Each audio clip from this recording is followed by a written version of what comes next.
My legitimate elder sister loves to feign purity and nobility the most. In my previous life, when the Marquis of Dingbei came to propose marriage, my legitimate elder sister Zhao Qiyu tearfully claimed on the surface that they were merely like siblings. In reality, she joyfully married into the Marquis's household.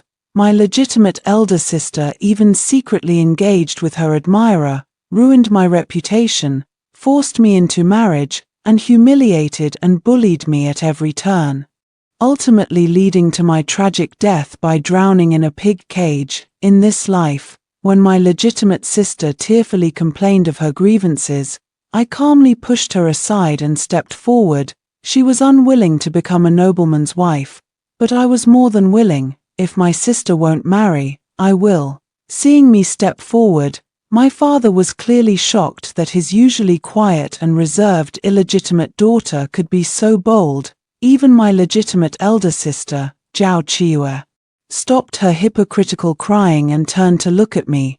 You, Qixing, how could you? Today, Marquis Dingbei, Zhu Changning, came to propose marriage to Zhao Qiyu. Zhao Qiyu and he were childhood sweethearts who grew up together. She is also the future daughter-in-law recognized by the Marquis's household. I am merely an incidental bystander. Just moments ago, simply because I wore the same color dress as Zhao Qiyu, she not only tore off my clothes but also slapped me hard several times. No one in the family dared to speak out about any of this. For me, it's already a common occurrence. At this moment, Zhao Qiyu remained as aloof as in her previous life.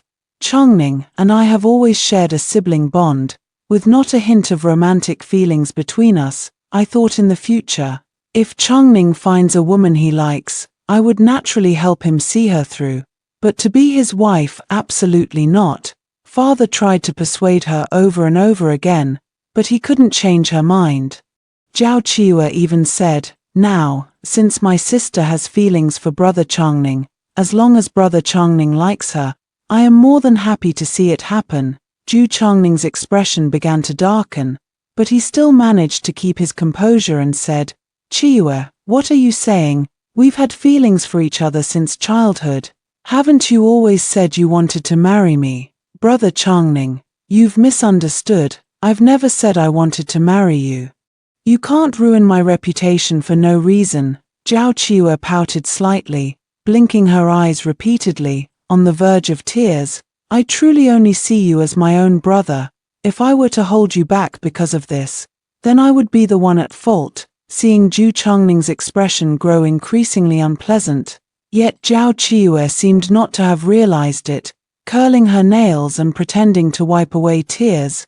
Father, please don't pressure my elder sister anymore. She has said that her feelings for the Marquis of Dingbei are merely those of siblings, but I have admired the Marquis of Dingbei since childhood. I secretly pinched my thigh, and the tears flowed as soon as I willed them. At least it looked much more sincere than Zhao Qiyu. Previously, I thought he and my elder sister were in love, so I went alone to the temple to pray for a peace talisman, wishing only for his and my elder sister's happiness and well-being.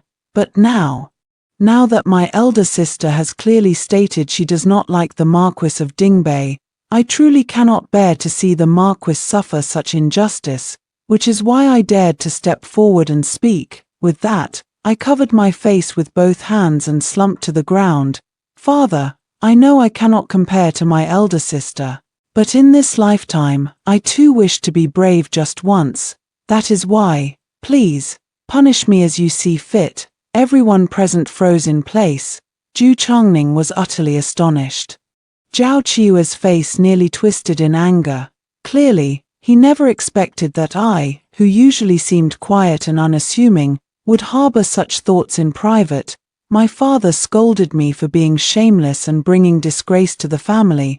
I silently shed tears, allowing the maids to pull me away. But it perfectly reveals the most beautiful half of her face, whether in her past life or this one. Marquis Dingbei Zhu Changning was only willing to tolerate her elder sister's little temper because of her beautiful face.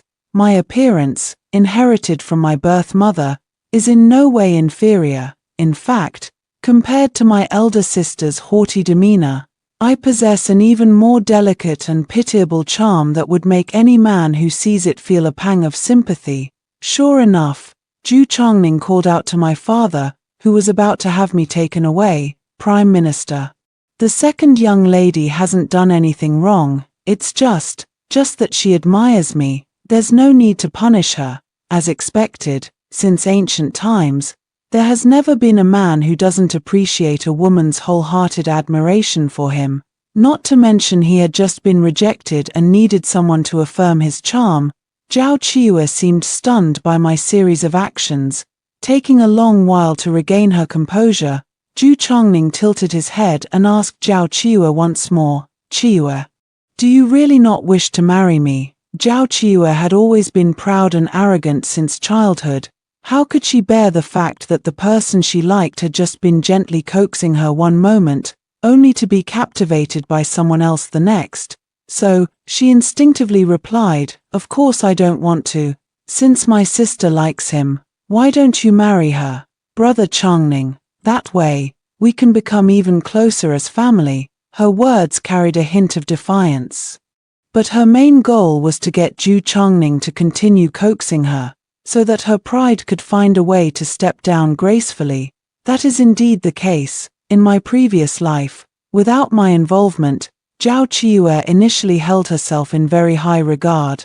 No matter how much Ju Changning coaxed her or how much others persuaded her, she only pretended to reluctantly agree in the end. In the end, so-called aloofness was just a way to make Ju Changning value her more. But this life is different. With my instigation, Zhao Qiyu appears quite unreasonable. Ju Changning, coming from a noble family, was not one to lower himself to coax her after being repeatedly rejected. Or perhaps, he also wanted to teach Zhao Qiyu a lesson. Poor Zhao Qiyu was still dreaming in her mind that Ju Changning would come to coax her and give her all the respect she deserved. Little did she expect that Ju Changning's gaze toward me had completely changed, and he directly spoke to my father. "I have the intention to propose marriage to the second young lady of your household. I wonder what the Prime Minister thinks." Once again, everyone was left utterly stunned. Everyone believed that when the Marquis of Northern Stability came to propose marriage, it would certainly be the esteemed legitimate daughter. Yet in the end, he chose me, a mere concubine-born daughter, although it could barely be considered a match of equal social standing. I knew in my heart that Ju Changning was merely acting out of momentary anger towards Zhao Qiyu. Once he calmed down, the one he truly loved would still be Zhao Qiyu, his childhood sweetheart. But it doesn't matter, it's all been made clear in front of my father, with so many people watching, without a proper reason. Even if Ju Changning regrets it, he still has to marry me as his wife. As for love, what is that? It doesn't stop me from becoming the Marquis's wife. Thus, on the 9th day of the 8th month, I officially married Ju Changning. The ceremony was grand and magnificent, everything proceeding as it should. On our wedding night, Ju Changning came to my room, his expression serious. "Qi Xing, I hope you understand that I married you today not out of love. As long as you are willing, you will always be the mistress of my Marquis's estate, and I will entrust you with the management of the household. All the respect and honor you deserve on the surface will be given to you, but do not dare to hope for my love. In my heart, there is only your sister." These words he spoke were within my expectations. I sneered inwardly, but on the surface, I remained calm and composed. When I looked up at him again, tears were already welling in my eyes, but I said nothing, only nodding with feigned calm. "Let's see how I handle you." Seeing me staring at him stubbornly with reddened eyes, Ju Changning clearly felt a pang of guilt. "Qi Xing, I know you have feelings for me, but my heart already belongs to Qiyu.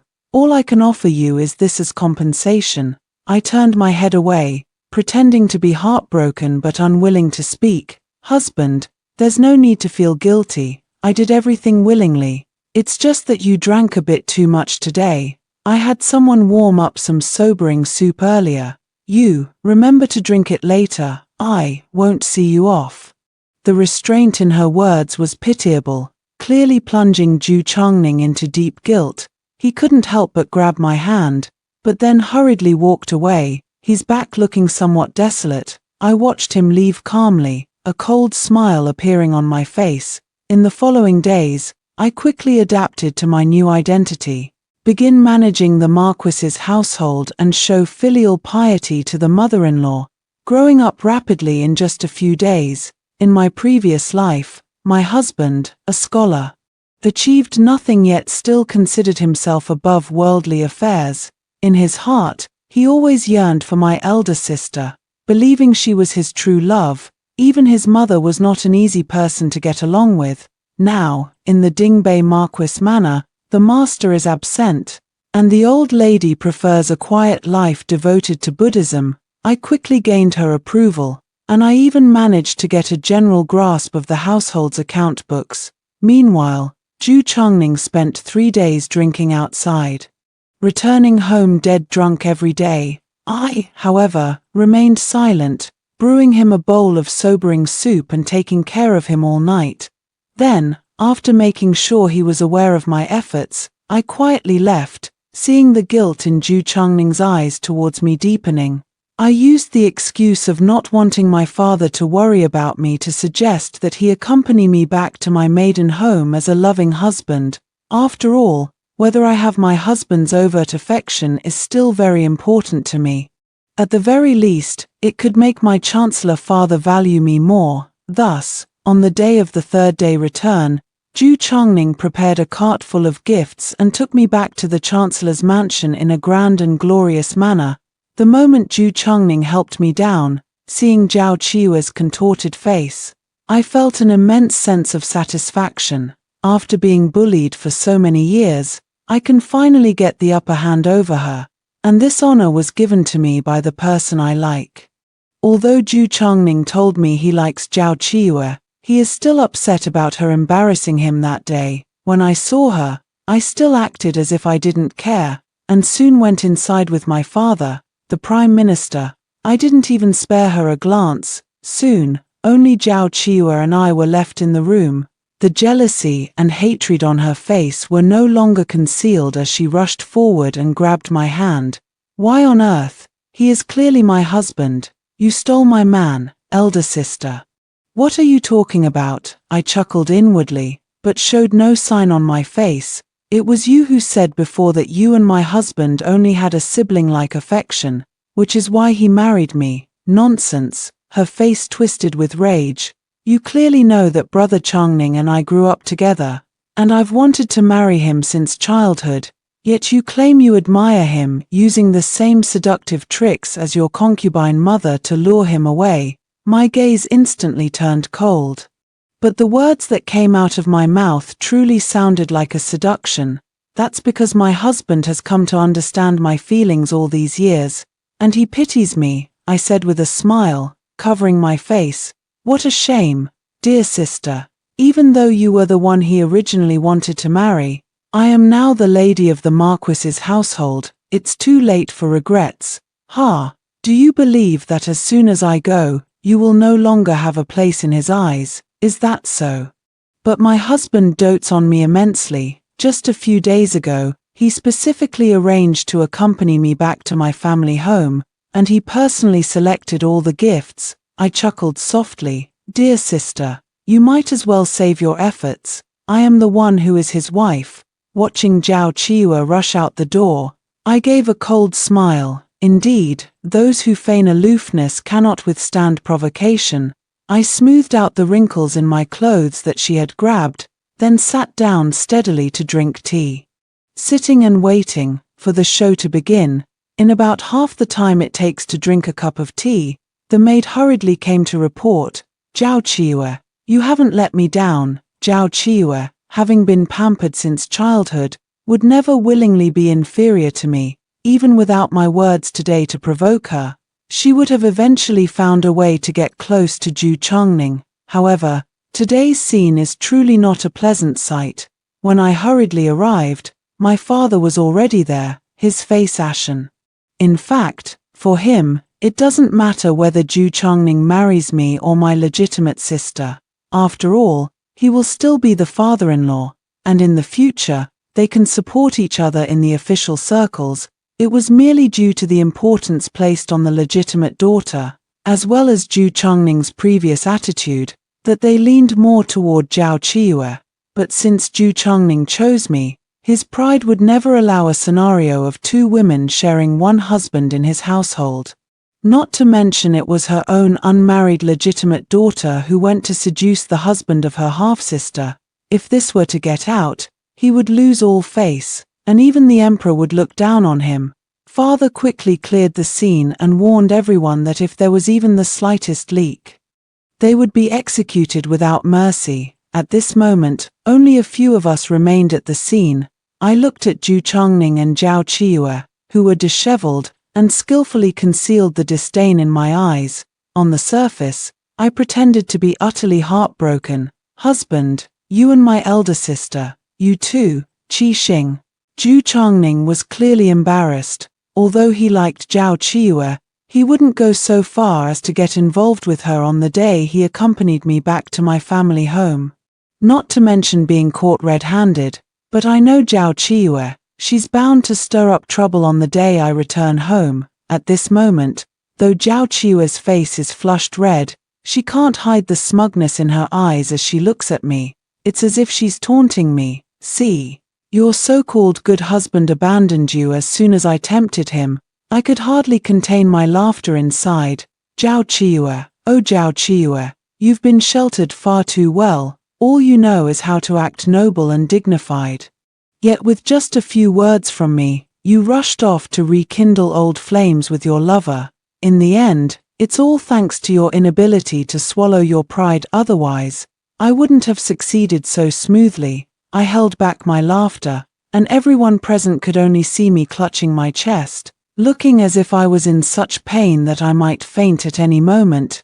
Yet I still managed to force out the words, "Husband, the weather is getting colder. You and my elder sister should put your clothes back on quickly to avoid catching a cold. I'll wait for you outside." My father only shook his head and flicked his sleeve, leaving behind the words, "I can't handle this anymore." The homecoming banquet was a complete mess. After returning, I silenced all the servants who knew about it at the time and pretended as if nothing had happened, but my perpetually reddened eyes still betrayed me. Even my mother-in-law asked me what had happened. I simply shook my head, saying only that I was feeling a bit unwell. Zhu Chongning knew he had wronged me and came to my room for several days in a row to keep me company. All sorts of rare and exotic items were sent to my courtyard like a flowing stream, but he only persisted for a few days. Because Zhao Qiyu's show of weakness was truly rare, and paired with her face, it made her appear even more delicate and beautiful.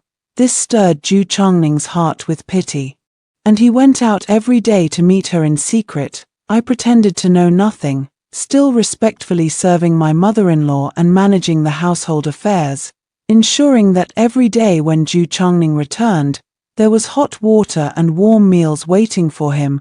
I would arrange everything and then quietly withdraw.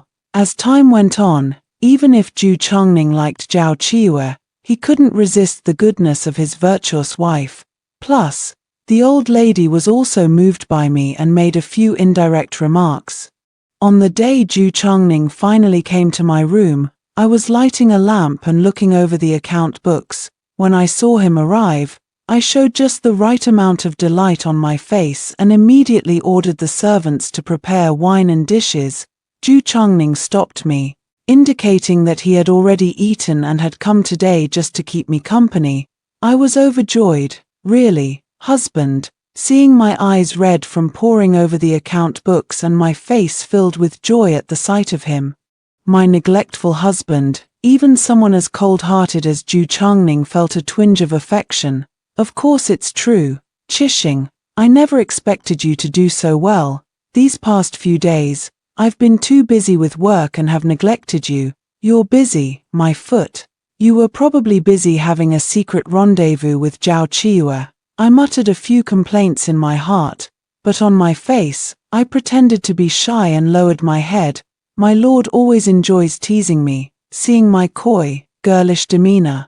Zhu Changning felt even more affection for me. After all, Zhao Qiyu and I have completely different styles. Thus, the warm hibiscus canopy witnessed the night of spring, and everything fell into place naturally. A few months later, I was diagnosed with pregnancy. Zhu Changning was overjoyed, sending a steady stream of tonics to my room every day. My mother-in-law also happily sent over several hundred-year-old ginseng roots, instructing me to rest peacefully during my pregnancy and temporarily set aside the affairs of the household.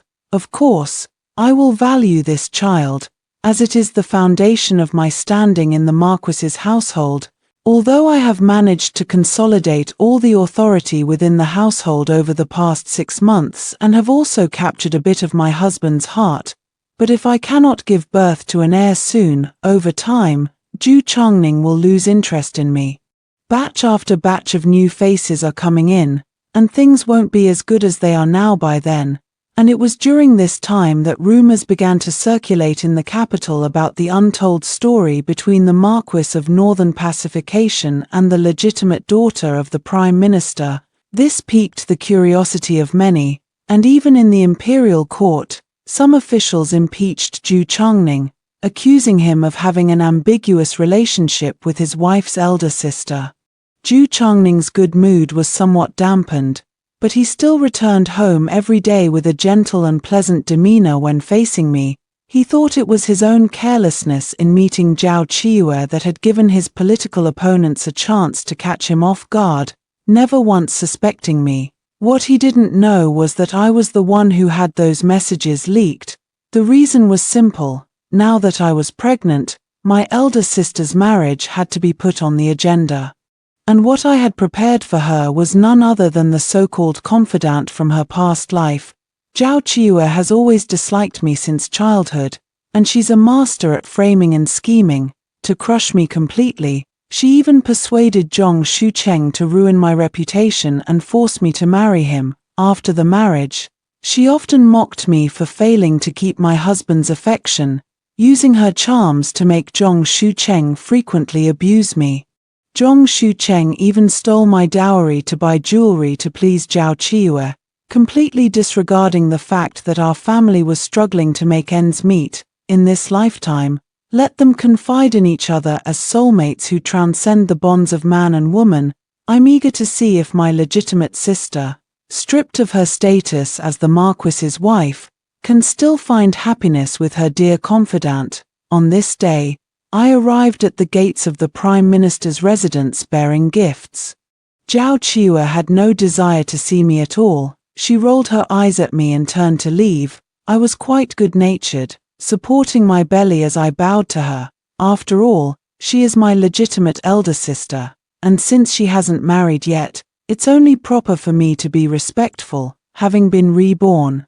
Even when facing the person who sent me into the fiery pit in my previous life, I can still greet them with a smile. In this life, because of my involvement, many things have turned out differently. On the day of my return home, my peacemaking did not disgrace my father. Father was clearly very satisfied with me, and upon seeing Zhao Qiyu like this, his face instantly darkened as he scolded her a few times. Zhao Qiyu looked utterly incredulous. From childhood to adulthood, father had never scolded her because of me, even when she pushed me into the water as a child because she couldn't stand me. Father never said a word to her. After all, in father's eyes, Zhao Qiyu was his legitimate daughter, destined to marry the Marquis of Dingbei. As a mere concubine-born daughter, I was just meant to be married off to someone useful when the time came, nothing more. Who would have thought that over a decade later, I would be the one to become the Marquis's wife?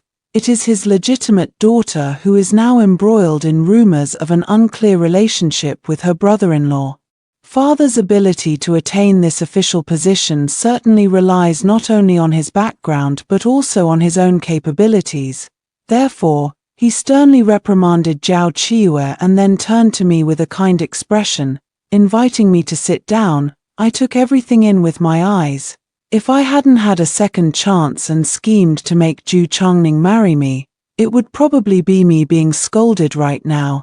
But over the past year, I've worked diligently in the Marquis's household, winning my mother-in-law's favor and enduring my husband's secret meetings with my sister without complaint. Wasn't it precisely this skill of mine that earned me a bit of my husband's respect, allowed me to conceive a child, and secured my position? I persuaded my father. My elder sister must be displeased with me for marrying my husband. After all, I took him from her. Father, please don't blame her too much. Father snorted coldly. She was the one who said she and Chungning were like siblings. And now it's causing such a stir. As soon as he said this, who among those present didn't know about the things Zhao Qiyu had done back then?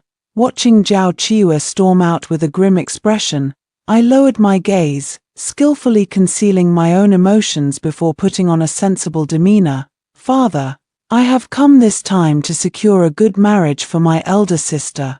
Persuading father to agree to this marriage was not difficult. After all, Zhao Qiyu had ruined her reputation. Staying in the Zhao mansion would undoubtedly be a stain on her father, the prime minister, who would be pointed at and gossiped about every day, unable to hold his head high before the emperor and his colleagues. If I can get married soon, it would truly be a good thing. Moreover, Zhong Shucheng holds a low-ranking official position and is easy to manage. I doubt he would dare to show any dissatisfaction toward the Prime Minister's residence. What's more important is that my father doesn't dare to offend me easily now. After all, I am the mistress of the Marquis's household, pregnant, and highly valued by the Marquis of Dingbei. He even praised me a few times for not holding grudges and for understanding the deep bond between sisters, saying that Zhao Qiyu wasn't as sensible as I was. Speaking of which, I really didn't deserve such words before, so, regardless of whether Zhao Qiyu was willing or not, my father simply picked an auspicious day and married her off to Zhong Shucheng. Because her reputation was ruined, it seemed even more pitiful than in my previous life. I added a bit of makeup for the sake of sisterhood, just to show some goodwill. After all, without them, the upcoming spectacle wouldn't be able to go on. In my past life, Zhong Shucheng ended up indulging in drinking and gambling, but I knew there was nothing I could do about it, so I could only pretend not to see anything. Even when Zhao Qiyu came to flaunt her superiority in front of me, I pretended not to see it. In order to break free from the Zhong family as soon as possible, I opened a tofu shop, which received a fairly good response from the neighborhood. However, Zhao Qiyu simply couldn't stand to see me doing well. Together with Zhong Shucheng, she repeated her old tricks, orchestrating a scene of being caught in bed. I woke up with a splitting headache, only to find myself lying naked in bed, with a strange man still sound asleep beside me. Instinctively, I knew I had been framed, and I hurriedly put on my clothes and got out of bed. It was at that moment that the door was forced open. Zhao Qiyu and Zhong Shucheng barged in with an air of arrogance, followed by neighbors who were pointing and whispering. I didn't even have time to react before a slap landed on my face, followed by Zhong Shucheng's furious roar. "You shameless woman, I've treated you so well, and you still betray me." What followed was another round of brutal beating. I was beaten until my head spun and my vision blurred, completely unable to muster the strength to argue back. Then, I heard Zhao Qiyu speak up beside me. "This sister of mine takes after her mother, never one to be content since childhood. Shucheng, it's our Prime Minister's residence that has wronged you. As her elder sister, I won't interfere no matter how you discipline her. According to the laws of this dynasty, any woman who commits adultery shall be punished by being submerged in a pig cage." As I was dragged away, covered in blood, I heard Zhao Qiyu's soft laughter by my ear. "Zhao Qixing, remember this, in this life and the next, you are only fit to be trampled under my feet. Farewell, my dear sister, my beloved legitimate sister. This time, it's my turn to repay you for such a great favor." Zhu Chongning originally did not agree to this marriage, but the rumors kept growing stronger. And it seemed the emperor had also heard about them. This was truly detrimental to his future prospects. Moreover, he truly could not marry Zhao Qiyu, not to mention she is my legitimate elder sister. The idea of two women sharing one husband is simply too disgraceful. Zhao Qiyu would never allow herself to be beneath me, but divorcing me is absolutely impossible, and Zhao Qiyu, taking advantage of his favor these past few days, has been acting spoiled and throwing a tantrum, even threatening to have him divorce me and marry her instead, which has upset Zhu Changning. At the appropriate time, I told him that arranging this marriage for my legitimate sister was actually for his own good. Not only would it quell the rumors, but Scholar Zhong's official rank is not high, so he would never dare to openly offend the Dingbeihu mansion. He finally nodded, and in the end, he praised me for being generous and virtuous. I sneered inwardly. What generosity and virtue? It's simply that I don't love you. In this life, I only want to protect myself and my child. Whether it's love or not, it means nothing to me. A few months later, I successfully gave birth to the legitimate eldest son of the Dingbeihu manor. The birth of the child brought great joy to Zhu Changning and the elderly lady, and they petitioned the emperor to grant the child the title of heir on his first birthday. At that time, I was pregnant again, and while taking care of my pregnancy, I also kept an eye on the affairs of the Zhong family. After Zhao Qiyu got married, Zhu Changning gradually reduced his interactions with her under the persuasion of the old lady, and Zhao Qiyu, living a dull life in the Zhong family, often poured out her grievances to Zhu Changning, while crying and complaining.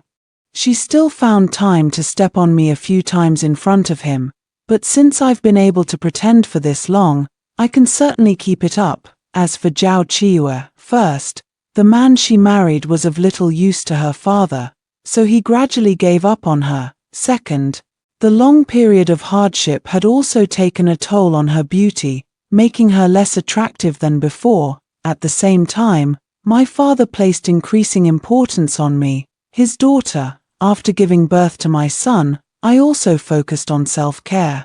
So not only did I not lose my charm, but I also gained a mature allure of a young woman, which made Zhu Changning even more enamored with me. After going back and forth, Zhu Changning also grew tired of Zhao Qiyu. After a quarrel, the two parted on bad terms, and Zhu Changning never went to see her again. Speaking of Zhao Qiyu's life after marriage, it was truly no different from my previous life. A useless husband, a troublesome mother-in-law, and a poor family. Any one of these would make this delicate young lady break down, but for Zhong Shucheng, after all, he had married the white moonlight he had long yearned for. At the beginning, he was truly obedient to her in every way, not even saying anything about her and Zhu Changning's dirty affairs. Instead, he would come back every day with a few wildflowers, and sometimes even with some sour poetry. So Zhao Qiyu originally thought she was living a very happy life. With a husband to support her and a lover to provide comfort, it couldn't have been more perfect, so she was quite content. But as time went on, things completely changed. First, she discovered that her husband was not at all ambitious and always seemed to offend people. My mother-in-law inherited all the worst traits of ordinary women. Her speech was vulgar, and she was dissatisfied with me for not being able to bear children. Moreover, the dowry I brought when I married was already meager, and Zhong Shucheng's salary wasn't even enough for him to buy ink and brushes. Both of them had that lofty, unworldly temperament and refused to take on any work to supplement the household income. Zhao Qiyu insisted on wearing her gold hairpins every day, claiming that no matter how hard life got, she couldn't lose her dignity, so they quickly squandered all their money. Zhu Changning also gradually stopped going. Zhao Qiyu, a young lady who had been pampered and doted on since childhood, could hardly bear such hardships and often cried, wanting to go find her father, but was sent back by her father with the excuse that a married woman should not frequently return to her parents' home. Over time, her hands developed thick calluses. The once gentle and beautiful appearance is gone forever. Worn down by the mother-in-law until not a trace of temper remains, it's impossible to tell that this was once the proud young lady of the Prime Minister's mansion. In truth, what Ju Chongning likes is nothing more than gentle and virtuous women. In her previous life, her elder sister's aloof nature remained unchanged even after marrying into the Marquis's household. At first, Ju Chongning, thinking of their childhood friendship, still accommodated her. Later, because Zhao Qiyu couldn't bear children, she also didn't allow Ju Chongning to take concubines, and her relationship with her mother-in-law was not harmonious either. The affection between the two of them gradually drifted apart. Fortunately, Zhao Qiyu became pregnant, which recaptured Ju Chongning's heart. Little did she know that in order to maintain her figure, she had used drugs that were harmful to the child. This led to the early death of the daughter she gave birth to. Upon learning of this, Ju Chongning was furious, bluntly stating that Zhao Qiyu was utterly unworthy of being a wife or a mother. Zhao Qiyu refused to back down, and the two had a fierce argument. As for these, how do I know? Because, after she had a falling out with Ju Chongning, she came to find my husband, Zhong Shucheng. They openly carried on their affair in my room, clinging to each other in a pitiful embrace, weeping and lamenting. I also clearly realized that my tragic past life marriage was a joint masterpiece orchestrated by the two of them. Now, the two confidants have finally become a couple, but they are a resentful pair. Zhong Shucheng soon caused a major disaster, was stripped of his official position, and remained idle at home, drinking and gambling all day long. Zhong Shucheng had become virtually useless, and after drinking, he frequently resorted to domestic violence against Zhao Qiyu. Zhao Qiyu despised his uselessness, and after a big argument with him, she left home. She came to the Dingbei Marquis mansion, intending to confide her grievances to Ju Chongning. When the maid told me about this, I nearly knocked over the teacup. How could Zhao Qiyu be so foolish? After all these years, why hasn't she made any progress at all? When faced with trouble, does she still only know how to rely on men? As expected, Ju Chongning did not see her. After having someone give her a bit of silver, he sent her away. I breathed a sigh of relief. At this moment, the border war is intense, and the emperor intends to place great trust in him. Ju Chongning dared not do anything out of line at the critical moment. Over the years, I have come to understand his temperament quite well. The woman Ju Chongning likes must not only be gentle and obedient but also virtuous and capable. Fortunately, I barely meet the requirements. I have borne him 2 sons and a daughter, hold the reins of power in the household, have my mother-in-law's approval, and behind me stands my father, the Prime Minister. To be honest, if Zhao Qiyu hadn't come today, it would have been a long time since I had any news of my dear elder sister. It seems she hasn't been doing well at all. The bond of friendship we shared in our past life ultimately couldn't withstand reality. Many more years passed, and by then my eldest son had grown up, intelligent and well-loved by my mother-in-law and Ju Chongning. Therefore, after Ju Chongning died in battle, he smoothly inherited the marquisate of the Hu mansion. That day, on a whim, I went out to the street and unexpectedly saw Zhao Qiyu, whom I hadn't seen in a long time. Her clothes were tattered, and her right leg was lame. It is said that he was beaten to disability by Zhong Shucheng while drunk. She was holding the hand of a thin, weak little girl on the street, haggling with a street vendor, her face flushed with agitation. Seeing that the vendor was getting angry and nearly about to take action, I signaled the maid beside me to step forward and intervene. The vendor, noticing my distinguished appearance, immediately realized I was no ordinary person and hurriedly bowed in respect. The maid gave him a few pieces of broken silver, and he left with 1,000 thanks. Only I and Zhao Qiyu were left facing each other. Zhao Qixing, her voice was hoarse, and her back was hunched. Long time no see. You seem to be doing quite well. I smiled at her in a good mood. Of course, with servants attending to everything during the journey, There's no need to worry, however. My elder sister looks much older than when she first got married. She still hasn't changed her old temperament. After all, she retains some of it.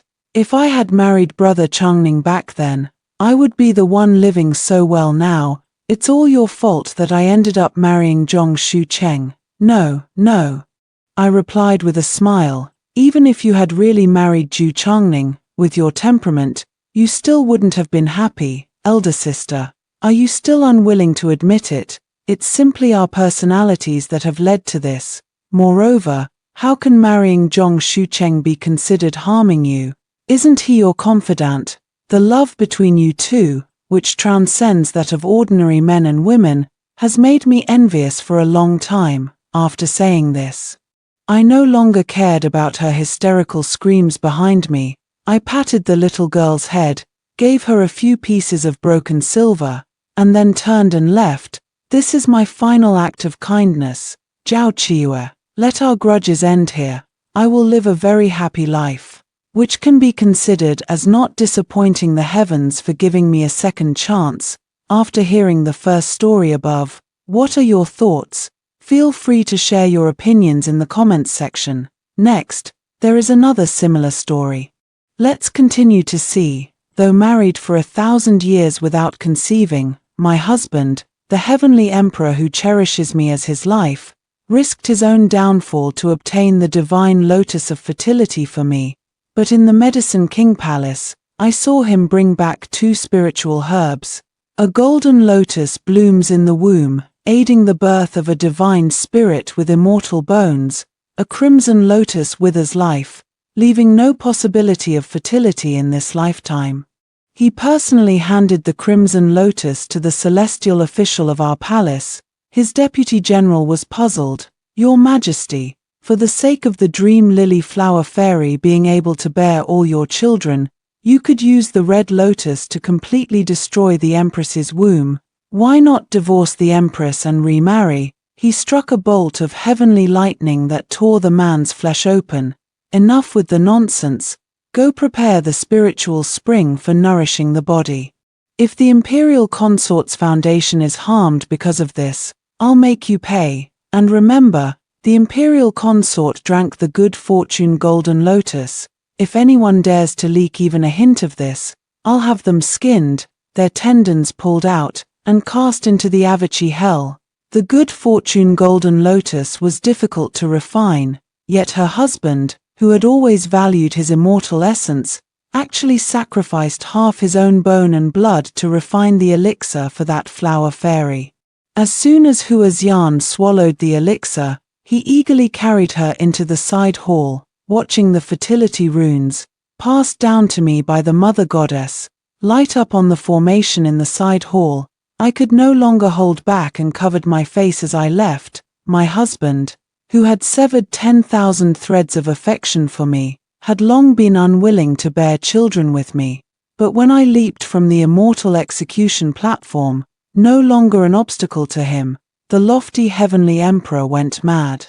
I stumbled out of the Medicine King's palace in a disheveled state, just as celestial maidens outside were bustling about, carrying countless spiritual fruits and fine wines. Seeing my dazed expression, one of the celestial maidens stepped forward and took my hand. Imperial Consort, why are you still here? The Emperor has prepared a grand birthday ceremony for you, and it's about to begin.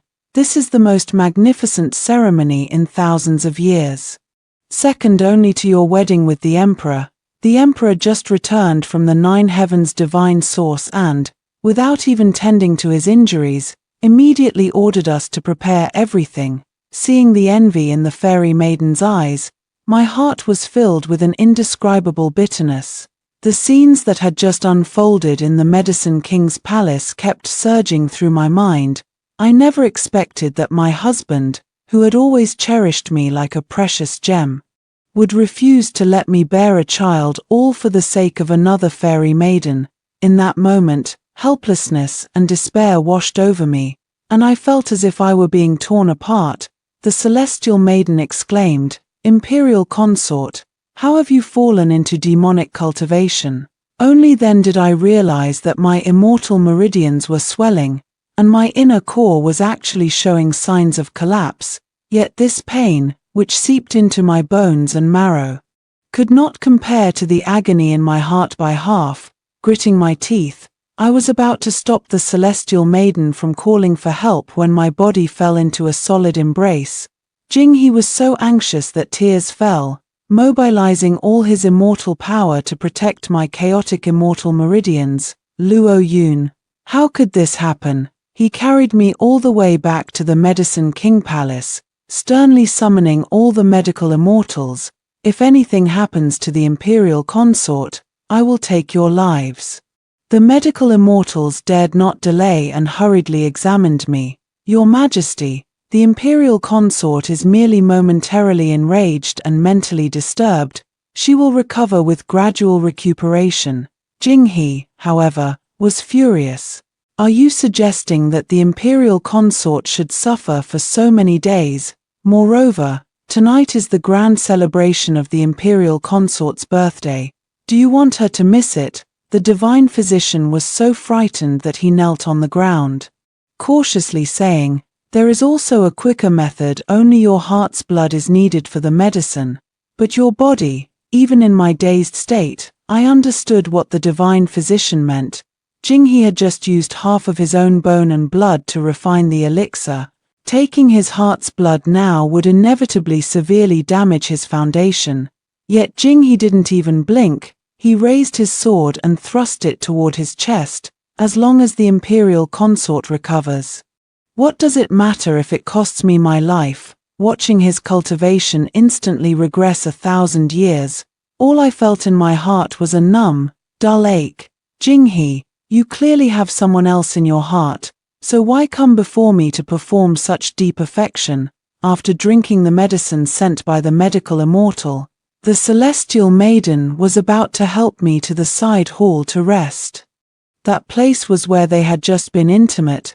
Disgust surged up my throat, and I broke free from the fairy maid, retching violently. The medicine I had just taken was completely vomited out. Yet Jinghe simply drew another drop of heart's blood and handed it to the medical immortal. He passed me a cup of celestial dew to rinse my mouth. I specifically instructed the medical immortal to prepare the medicine so it wouldn't be too hard to swallow. How could you have such a strong reaction?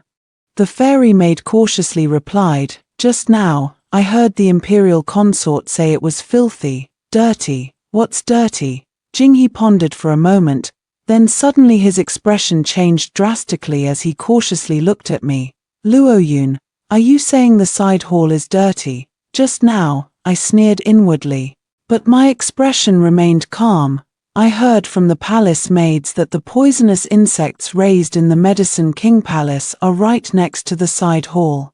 I'm afraid some might crawl over. Only then did Jinghe breathe a sigh of relief, smiling as he gently tapped my nose. You're already an imperial consort, yet you're still afraid of insects. Before I could speak, he carefully embraced me again. But it doesn't matter, with me protecting you. Luo Yun can remain a child for a lifetime if she wishes. I lowered my eyes, avoiding his deep affection and fervor. I feared that if I looked at him any longer, I wouldn't be able to stop myself from questioning him, asking which of his words were true and which were false. But I knew that even if I exposed everything, all I would receive in return were even more thorough lies. Jinghe, let it be then, whether it's your deep affection or your lies. I no longer want any of it.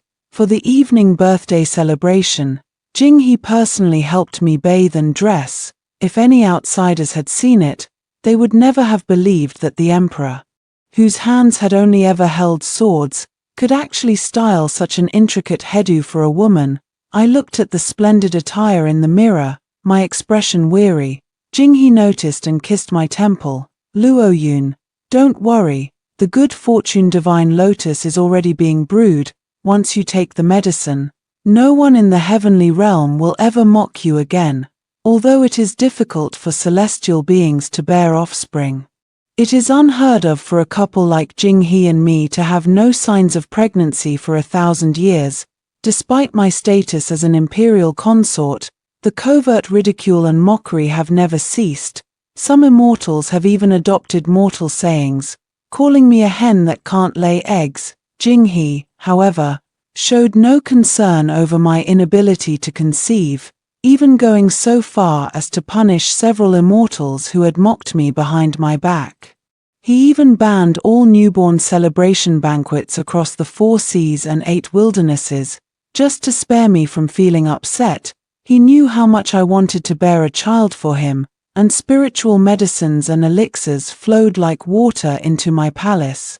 Even this trip to the 9 heavens divine abyss to seek the divine lotus of fertility was a willful act, disregarding the objections of everyone in the heavenly palace. But I never expected that the husband who loved and protected me so much was actually the one who least wanted me to be pregnant, like a puppet on strings. I let Jing-hee dress me up and bring me to the banquet. All the fairies marveled at the immortal robe woven with golden spiritual threads that I wore. They all envied me for receiving such devoted affection from the emperor. After the longevity peach was served, Jing-hee personally brought me the medicinal soup brewed from the red lotus. He looked at me with deep affection. Luoyun, drink this divine lotus for fertility, and the child you've longed for will soon arrive. The fragrant aroma of the soup wafted over, but my tears fell into the medicine bowl. Jing-hee anxiously embraced me. Luoyun, who has made you so sad? I wiped away my tears and forced a smile. I'm just too happy, that's all. Jing-hee patted my head. Why are you still acting like a child, if you're this childish? The little immortal lord you give birth to will laugh at you. I stared at him intently. Jing-hee, do you really think I can still become a mother? Jing-hee's breath hitched, but he avoided my gaze. You're overthinking again. Hurry up and drink your medicine. Seeing me still not moving, a flicker of anxiety passed through Jing-hee's brow, yet his face wore a gentle smile. Does my wife need her husband to feed her personally? I shook my head and asked again, Jing-hee, why is this divine lotus red? I heard from other fairies that the fertility divine lotus is a golden lotus. A trace of panic flashed across Jing-hee's face, but he quickly made up for it, saying, perhaps it's been stewed for too long and changed color. Hurry and drink it. Haven't you been longing for a child for so long? I smiled, picked up the medicine mixed with tears, and drank it all in one gulp. The bitter medicine seeped through my throat into my very bones, and a burning pain spread from my lower abdomen. I wiped the medicine from the corner of my mouth and looked at Jing-hee, speaking each word deliberately. Jing-hee, the wish I made on my birthday this year was for you to have a house full of children and grandchildren. Jing-hee laughed and pulled me into his embrace. You're confused, it's for us. Beneath the long sleeves, my nails dug deep into my flesh. No more, Jing-hee, you and I. There will be no more future. Early the next morning, however, Jing-hee had someone open the storeroom and began searching for the things I had prepared for the child. Those toys, clothes, and protective talismans actually filled an entire hall. For 1,000 years, I never realized I had accumulated so many things. Jing-hee eagerly began sorting through them. Even the palace maids nearby couldn't help but tease him. The imperial consort hasn't even been diagnosed with pregnancy yet, and your majesty is already this impatient. Jing-hee laughed so hard his eyes disappeared into slits. I can't wait to see the child tomorrow. With that, he teased me, who was standing by his side. But first, I have to win the favor of the child's mother. Last night, I didn't let Jing-hee into bed. In the past, whenever I acted coy or sulked like this, it was always because Jing-hee had upset me. Naturally, Jing-hee still thought he must have offended me at some point, but he didn't know, my heart was already dead. Jing-hee picked and sorted, separating the items that could be used during pregnancy into a pile and ordering them to be packed into a chest. But the chest was carried out, and Jing-hee came over to embrace me. Luoyun, those things are not good enough. Wait for me to get you the best. Those things were all found for me by the mother goddess, one by one, and many of them were the betrothal gifts Jing-hee had given me back then. How could they not be good, seeing the person carrying the box out? I suddenly understood it was the celestial official who had been serving Mengli that day. I suppose it was sent to Mengli. Looking at Jinghe's face, the heart I thought would no longer ache began to throb again. Jinghe, if you had just told me directly, I wouldn't have been stingy with these lifeless things, but why must you deceive me again and again with such sweet lies? Jinghe was so overjoyed that he didn't notice my disappointment and insisted on pulling me out the door. He said to me with great enthusiasm, the spiritual spring on Penglai Mountain, which had been dry for 10,000 years, has revived. I'll take you to soak in it. I even requested a plot of land there, specifically to grow fruit for you. In the future, our children. He was halfway through his words when a short celestial official suddenly darted out in front. The spirit beast pulling the carriage was startled, roaring as it threw me off the vehicle. Jinghe was furious and was about to seize the celestial official for punishment. But he stopped his magical weapon upon catching a glimpse of the official's face. He then said in a strange tone, "What are you doing here?" The little celestial official, held by him, revealed a section of fair neck, his voice faint. "I have urgent matters to report to the emperor." Seeing me still lying on the ground, with blood seeping from my hand, Jinghe's eyes instantly turned cold. His tone was fierce. "Are you blind? The imperial consort is injured. Yet you still dare not go and accept your punishment." I did not miss the fact that beneath his feigned anger, he carefully set the person down.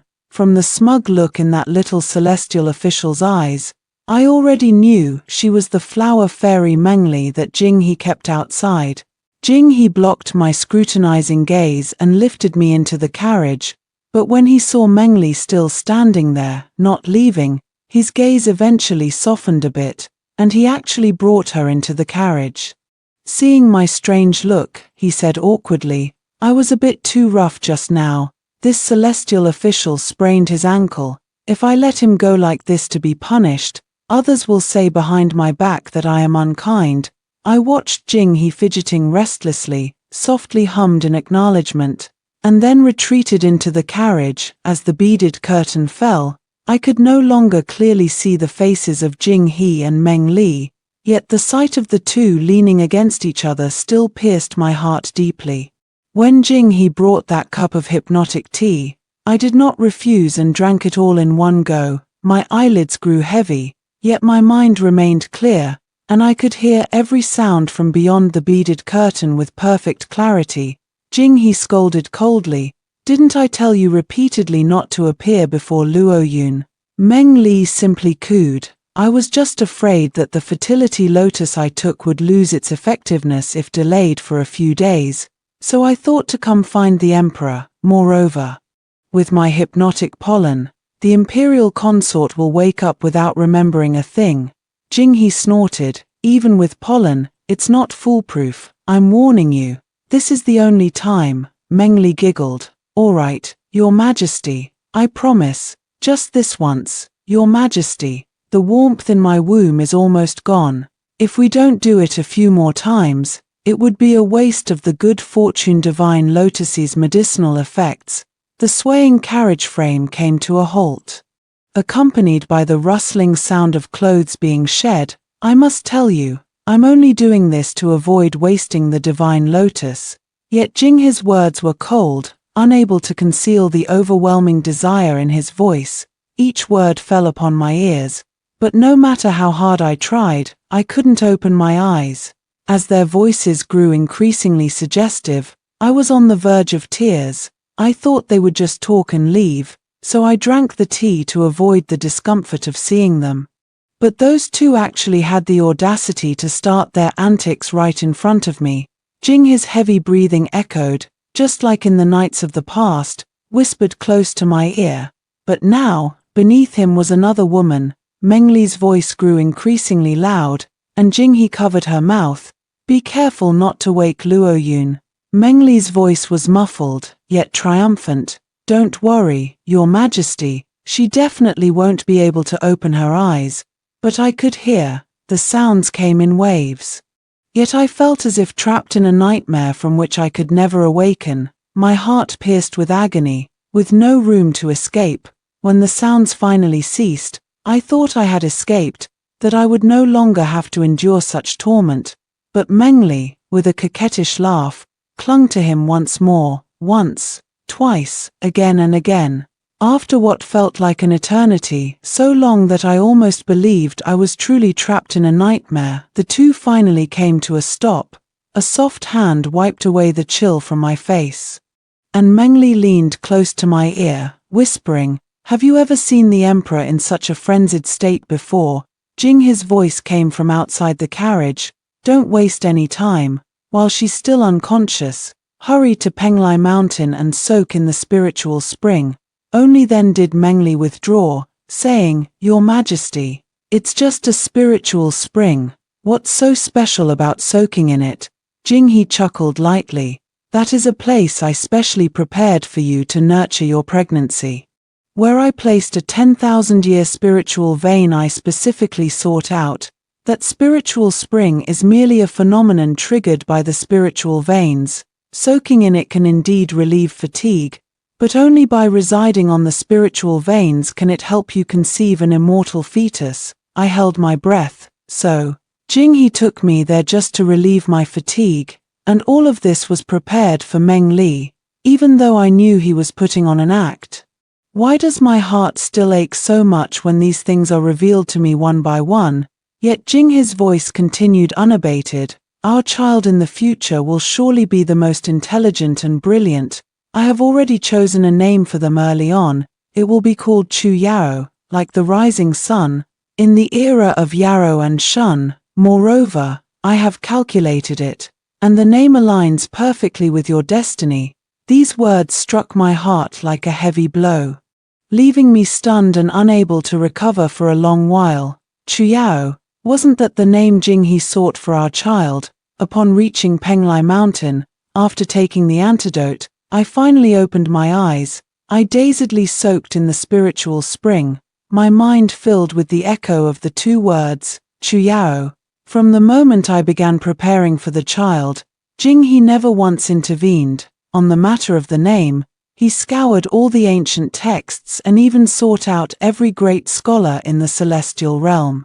When he finally settled on the name, he immediately rushed to the ancestral monument to inscribe it.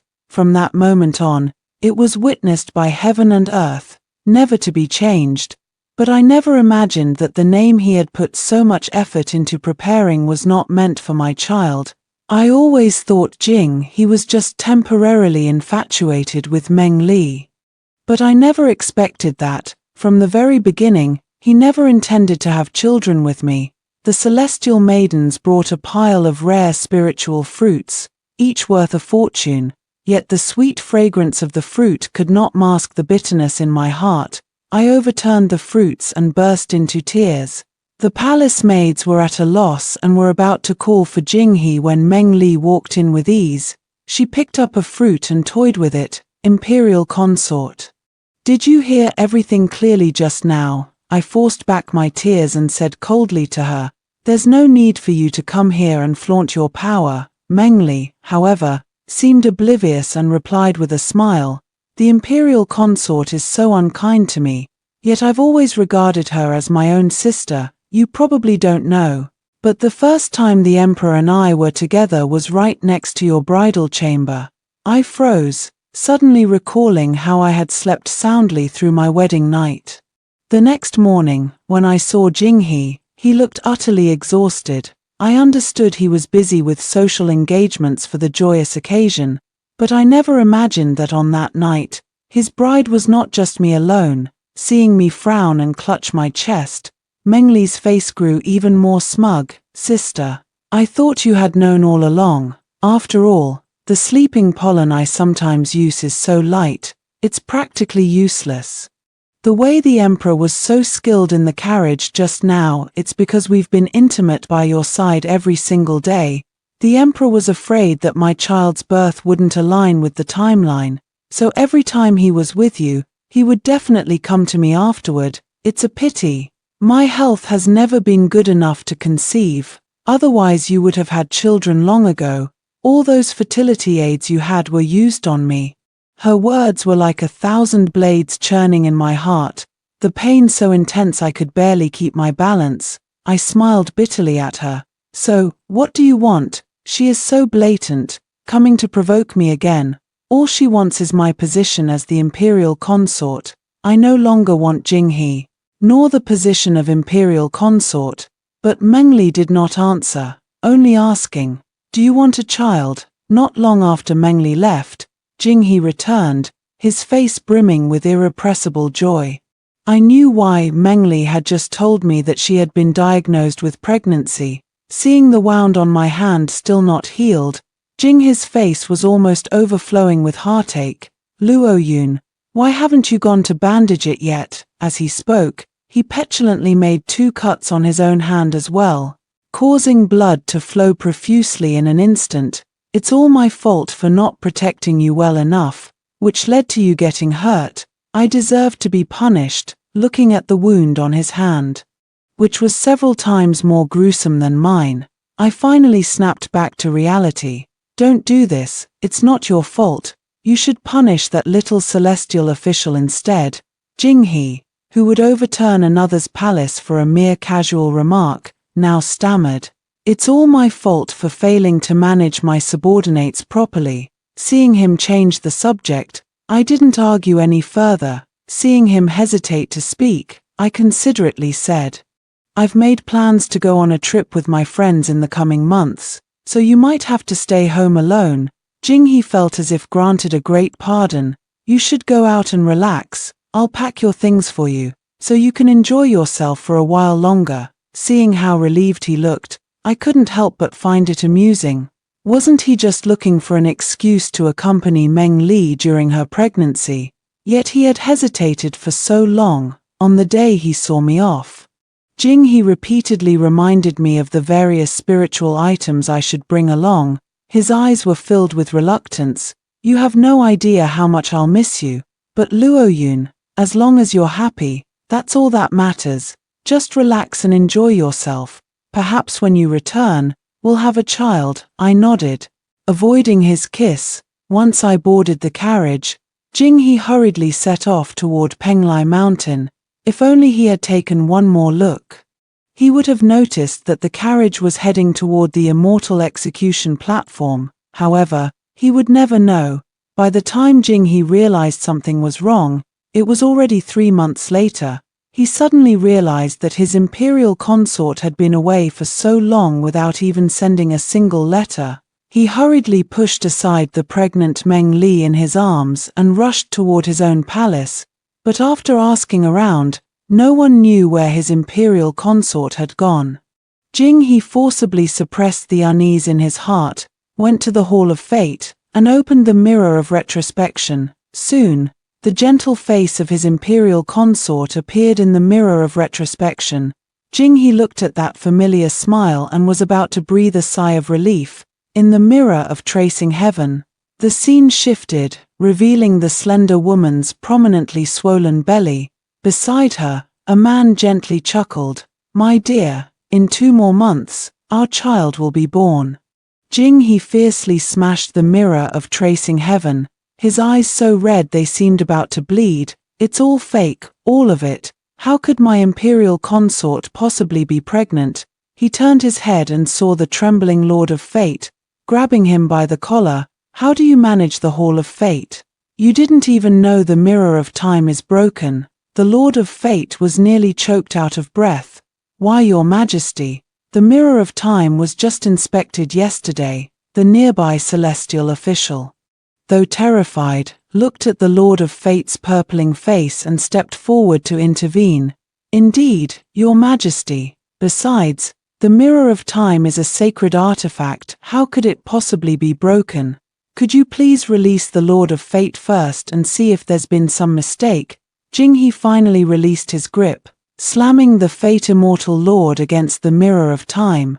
"Take a good look. If you pick the wrong person again, you'll regret it. That could never be my imperial consort." How could my imperial consort be pregnant? The little fairy beside her was puzzled.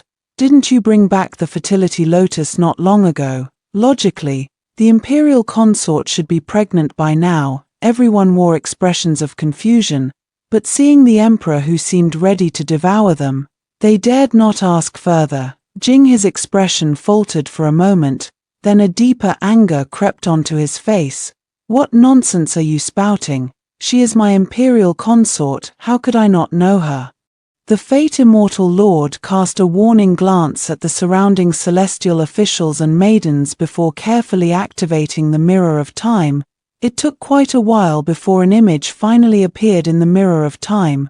Jinghe watched as his imperial consort appeared on the screen, still wearing the celestial robes from the day of their parting, and only then did his expression soften slightly. Everyone watched as he greedily lunged forward, tracing the Su Tian mirror with his hand.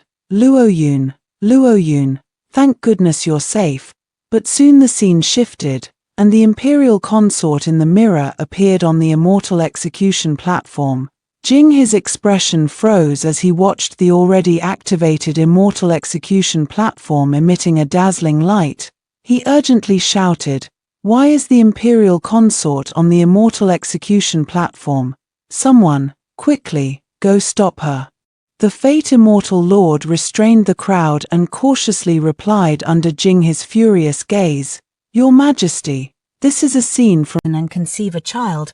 One must reshape the physical body." Mengli, who was still peacefully resting on Penglai Mountain, could no longer suppress the smugness on her face upon hearing that the emperor had gone mad today. Any man would go mad if he knew his wife was carrying another man's child.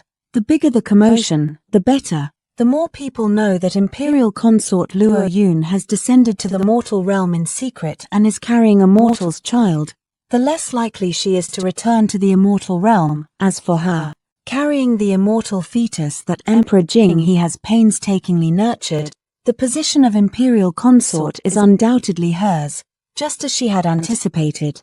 Jinghe's personal guards arrived soon, and they were there to escort her to the heavenly empress palace. Mingli couldn't suppress the smile at the corner of her lips. After hiding and evading for 1,000 years, she had finally waited for this day. From now on, the emperor's boundless favor toward her would no longer be something to be kept in the shadows. She, too, would be the envy of all female immortals. Just like Luo Yun, Mengli was so elated that she failed to notice the disdainful look on the face of the guard who had come to fetch her, after dismounting from the carriage. The personal guard grabbed her hand and dragged her inside without any regard for her well-being. When Mengli saw the emperor she had been longing for, tears welled up in her eyes. "Jinghe, look at your personal guards. They are treating me so rudely. You know, I'm still pregnant with..." Mengli didn't finish her sentence, but proudly stroked her belly and showed it off to everyone. The onlooking immortals all lowered their heads, focusing their gaze inward, avoiding any outward attention. In this strange atmosphere, Mengli remained completely unaware and still wanted to cling to Jinghe, acting coquettishly, but she was harshly pushed away. Mengli looked bewildered at the man who had been tender and affectionate just last night, now staring at her with a frosty expression. "When you were on Penglai Mountain, did you go to see Luo Yun?" Mengli was taken aback, seeing the man's unusually stern expression, and assumed he was merely putting on a show to avoid being labeled as cold-hearted, so she nodded in agreement. "That's right. The imperial consort was crying so sadly that day, so I went in to comfort her." Jinghe curled a smile. "You really are kind-hearted." Mengli feigned shyness.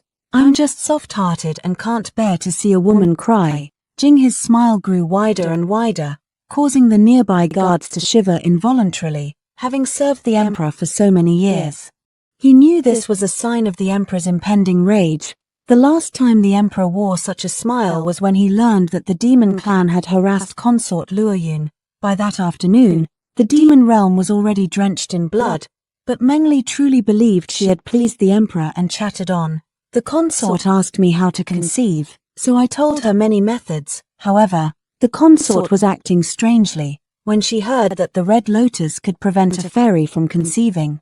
She seemed to fall into a trance, desperately grabbing my hand and begging me to give her a child." With that, she glanced at Jinghe, seeing he still wore a smile. and then continued, I replied to her with the words of the medical immortal, once the red lotus poison enters an immortal's body, there is no cure unless they fall into mortality and regenerate flesh and blood. Jinghe, who had remained silent all along, chuckled. So, Luo Yun just left like that? Meng Li scoffed. Yes. Your Majesty, she's gone mad for the sake of a child, willing to fall into mortality, even marry another man, just to have one, such a lowly creature. Let her go. It's her own foolishness to jump into the immortal execution platform. No one else is to blame. Before she could finish her sentence, she saw Jinghe thrust his sword straight toward her heart. Even though she reacted quickly, her arm was still pierced with a bloody hole. Meng Li covered her hand and cried out, Your Majesty, how could you treat me like this? Jinghe, however, smiled and licked the blood from the sword. What did I tell you? No matter what happens, you must never let Luo Yun know of your existence.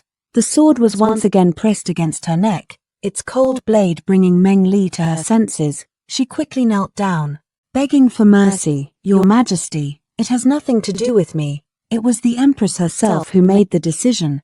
I merely said a single word, for the sake of the child. Please spare me this once. The Empress has already descended to the mortal realm, and there is no turning back. You cannot abandon the child you have waited 1,000 years for. Hearing the word child, Jinghe's sword tip wavered slightly. I had forgotten about that. Meng Li quickly slipped out from under the sword, ignoring the gazes of the onlookers, and crawled on her knees to cling to Jinghe's leg. Even if you don't care about me, please think of the child, Your Majesty. I was too greedy. I lost my head because I relied on your favor. But the child is innocent. If you wish to punish me, please wait until after the child is born. Meng Li wept as if drenched by rain, her face full of remorse, but her heart seethed with resentment. A fairy who couldn't conceive a child had somehow managed to capture Jinghe's attention so completely.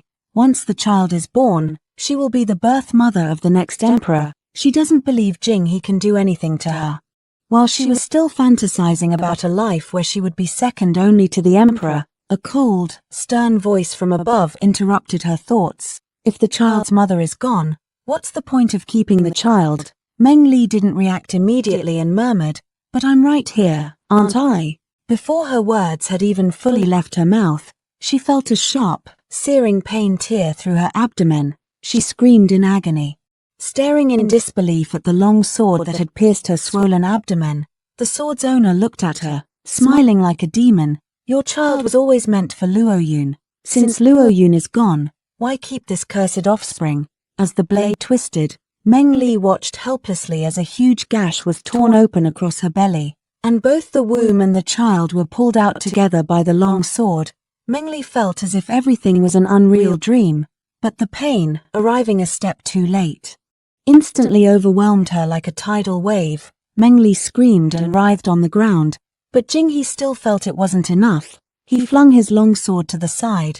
Boil this and feed it to her, then escort her to the immortal execution platform to enter the cycle of reincarnation. Remember this well, you are condemned to the animal realm. The celestial soldiers nearby trembled as they dragged the person away, only to see the emperor stride toward the heavenly gates without a backward glance. He cast aside the crown that symbolized his status as emperor. Find someone else to be emperor.